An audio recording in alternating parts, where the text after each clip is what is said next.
your journey, and then we can get into this council race. Okay. Well, I was born in a town known as Oyster Bay, Long Island, but I was not the guy with the 6-gun in his hand. But I have met Billy Joel several times. I'm proud.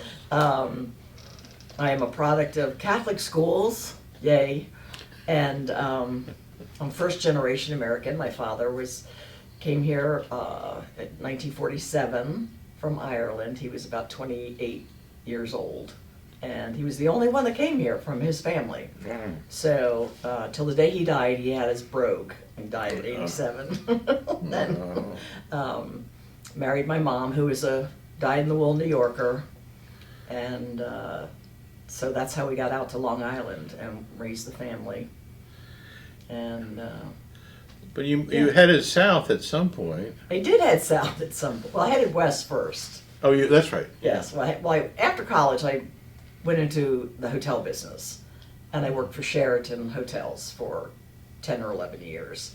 And I started in Manhattan, and then they moved me to LA. And I was in the early 80s in LA, and then I came, I wanted to come back east because my parents were getting older. I said, but I don't want New York. I said, I'll take Boston, Philly, or DC. And I wound up in DC. Oh. So, and that's how I found my way to the Eastern Shore. So I moved here in 1989 to become the marketing director for the Tidewater Inn. Yeah, and that began my journey here on the shore. Yeah. Which has been wonderful. I now have lived here longer than I've lived anywhere else in my life, even where I grew up. So yeah, it's this is home. I've been here 33 years. And how long have you been in Easton for that period of time? About 32 of those. Maybe 31. That counts. That counts. I'm still not a native. Well, and truth be told, beyond your brilliant marketing career is the fact that you've run and won public office before. I have. Tell me about that. Well, I served on the Easton Town Council. I was first elected in 2003, which, believe it or not, is 20 years ago this year. Kind of crazy, right? So it was John Ford who encouraged me to run. He and Mayor Murphy, actually, George Murphy.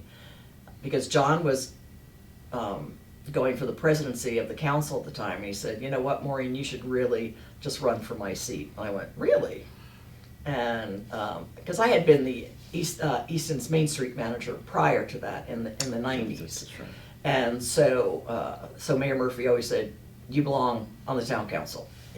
He just didn't want to hear it. Someday you'll be mayor. I said, okay. That was George Murphy. He was a wonderful human being. So I ran, and I won by 2 votes. Yeah. And it was one of those, because it was a it was a special election. It was held in August. And it was just Ward 1, and it was me and my opponent, Dan Brasington, who is a great guy. And we had, I think I got 112 votes, and he got 110. That goes to show you how low the turnout was. So, wow. But Ward 1 is significantly larger now than it was 20 years ago. Yeah, we're going to have to show people where these things are. I know, right? Because everybody thinks that they're in these wards, exactly. And they're not. Exactly. And plus, this year we've got our signs all over the place. So everybody's everywhere, so they don't really know what the wards are. But basically, we're the north side of town. So when you look back at what you were able to do on town council, what are the things that strike out as what you would call accomplishments? I think the first one that comes to mind is getting rid of those parking meters downtown, and I was very happy about that. It took a long haul, and we had a little negotiation to do. Scott Jensen and myself teamed up and said, this is silly. We're turning people away, trying to find nickels and dimes and quarters to park, and we want them to come here and shop and dine. And so it took us a couple of years, but we did it.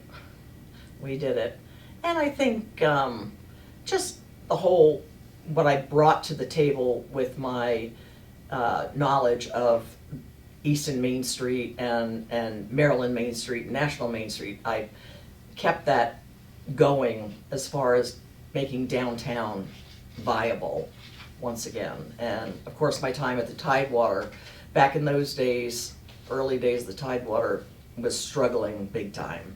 So I think I brought that sort of to the council as well, letting them know how important the Tidewater is to Easton, how important the Avalon is to Easton, how important downtown as a whole is to Easton. So, yeah.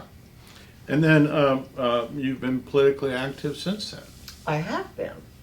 Tell me about that. Well, I did 2 terms on the Easton Town Council, and then Mayor Willie hired me to be the Economic Development Director. And I did that and actually retired early in 2015, which was really nice. And so then I got bored. So part of the reason, and I ran for county council in 2018. That's right. And was not successful. So I've been dabbling here and there. And when this opportunity came up, I said, you know what? I want back in. Yeah, and back in means that you have some ideas about what you want to do. I do. Where Easton should be going. Tell me what are your priorities? Well, I think my priority is just to make sure that what we have is stable. I'm very excited about certain redevelopment projects that we have going, and some development projects. I mean, I think Easton Point is very, very exciting. We just need to keep our eye on the ball and make sure that everybody's included and that there's going to be access from the downtown region to, Easton Point. I'm totally thrilled about the Hill project and the redevelopment possibilities there. And the Aurora Street corridor too is another really exciting redevelopment area. And that's actually in Ward 1, so that near and dear to my heart, as you will. Yeah. So, but I think the most important thing for me is making sure that everybody feels safe, everybody feels accepted, and everybody has a place to go. Not just, if you want to go out to dinner, you want to be able to take your family. I want to see more places that are family friendly in the downtown area, because I get the feeling that, and I talk to so many younger families with children, they're like, no, we're not going downtown, we can't afford it. And I don't subscribe to that, because A, it's not entirely true, and B, I don't want that mindset out there. I mean, I think it's great that we're becoming a destination, because that's what I have hoped for 33 years. So, and it's very exciting to see us, holding our own on the map, and we're not just, oh yeah, you go through there to get to St. Michael's. Easton is a destination in unto itself, and that's exciting to me.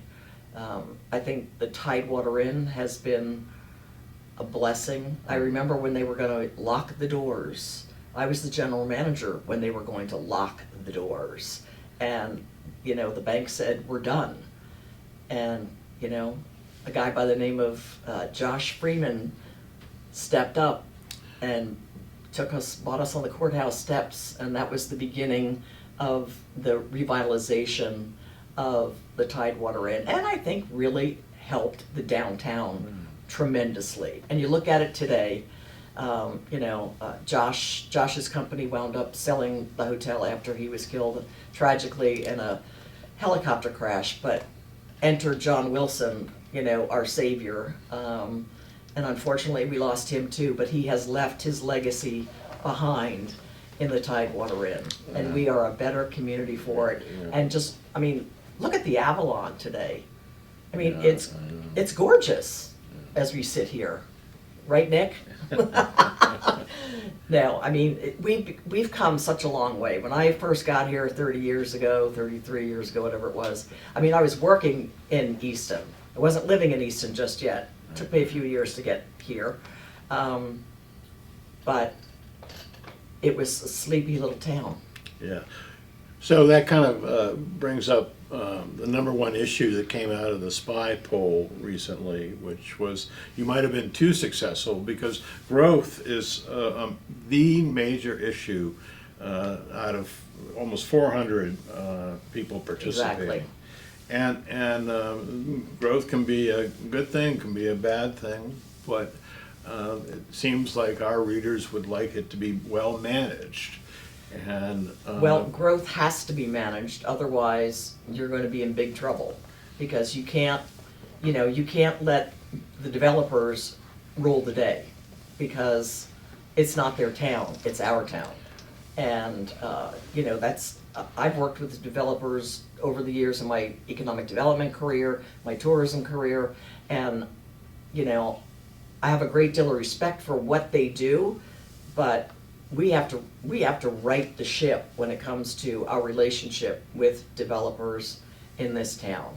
We're holding the cards. They've got something. I mean, we've got something that they want, right? So play by our rules. And I don't mean to say it's hardball, but one thing that sticks in my craw is the lack of affordable housing. And every time somebody comes in and says, oh yeah, I'm gonna put up these, $500,000 to $3 million homes, and I'll write you a check for that affordable housing, and you guys can go put it wherever you want. That doesn't work. Yeah. It doesn't work. So that's one of the things I'm gonna be focusing on when I get elected. the other thing we ask candidates to talk about is the differential.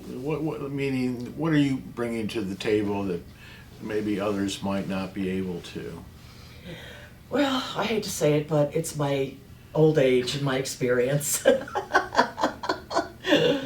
But seriously, who else running for Ward 1, has the breadth and depth of experience that I have? I have worked in every facet of this town, from being a tourism director for the county with the Chamber of Commerce to the communications director for our wholly owned Easton Utilities for 5 years. As I said, I was our Main Street manager, I was our economic development director, and I served 2 terms on the Easton Town Council in the seat that I'm running for. You can't beat that as far as knowledge and experience go. So. And then finally, we just ask people, this is your time to kind of share with the community something that maybe I had overlooked, or that you wanted to make sure people knew about you or your candidacy.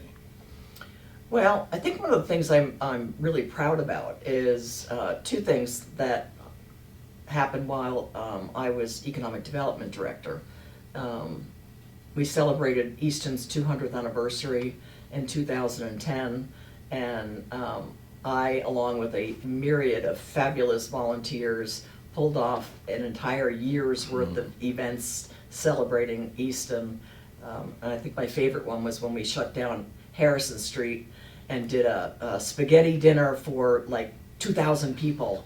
And we took over the kitchen at the Tidewater Inn, and the old Bannings, lent us their kitchen, and we were slopping spaghetti out up and down Harrison Street, and we gave, it was all free. We gave tickets out so that people could come with their families and sit and enjoy it, and it was a blast. Other than that little pour down of rain that happened, and we all got soaked, but it was good. And then we did a fabulous parade. We did a magazine that got statewide recognition, and it was a special time.